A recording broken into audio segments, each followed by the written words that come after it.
నా పేరు సురేష్ అండి. నేను ఈ సీనియర్ ఇంజనీర్ కింద పనిచేస్తున్నాను బిఎస్ఆర్ లోని, ఇన్ఫ్రాటెక్ లిమిటెడ్ లోని.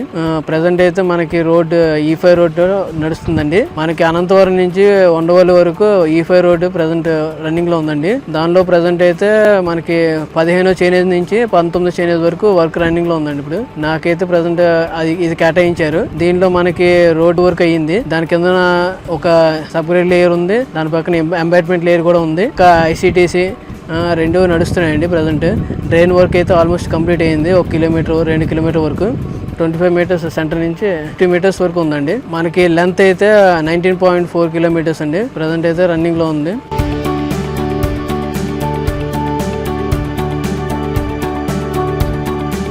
మనకి చాలా స్పీడ్ గా వర్కులు జరుగుతున్నాయండి. ఈ రోడ్డు వర్క్ E5 రోడ్ అనేది అన్ని అనుకూలంగా ఉన్నాయి. ఏంటంటే మనకి ఒక పక్కన పవర్ MBA నడుస్తుందండి, ఇంకో పక్కన ICTC వర్క్ కూడా నడుస్తుందండి. డ్రైన్ వర్క్ అయితే బాగా కంప్లీట్ అయిపోయింది. ఆల్మోస్ట్ 2-3 కిలోమీటర్స్ వరకు కంప్లీట్ అయిపోయింది. అండర్ గ్రౌండ్ డ్రైనేజ్ అంటే ప్రెసెంట్ మనకి అంటే రోడ్ సీవేజ్ డ్రైన్స్ అయ్యి ప్రెసెంట్ రన్నింగ్ లో ఉన్నాయండి. అవి అండర్ గ్రౌండ్ డ్రైనేజ్ కింద లెక్క వస్తుంది మనకి. అలాగే మనకి 1.25 to 1.25 డ్రైన్స్ ఉన్నాయి. అవి ప్రెసెంట్ అయితే ఒక్కొక్క కేటగిరీ నుంచి ఒక్కొక్క రోడ్ వరకు లైన్ కి సీవేజ్ డ్రైన్స్ అని రన్నింగ్ లో ఉన్నాయండి. ప్రెసెంట్ మనకి రైట్ సైడ్ అయితే మనకి పవర్ MBA నడుస్తున్నాయండి. ఇంకా లెఫ్ట్ సైడ్ అయితే ICTC డ్రైన్స్ అవి కూడా నడుస్తున్నాయండి. బాగానే ఉందండి. డ్రైన్స్ అయితే ఆల్మోస్ట్ రెండు పక్కల మనకి కంప్లీట్ అవుతున్నాయి, సరివేగంగా జరుగుతున్నాయండి.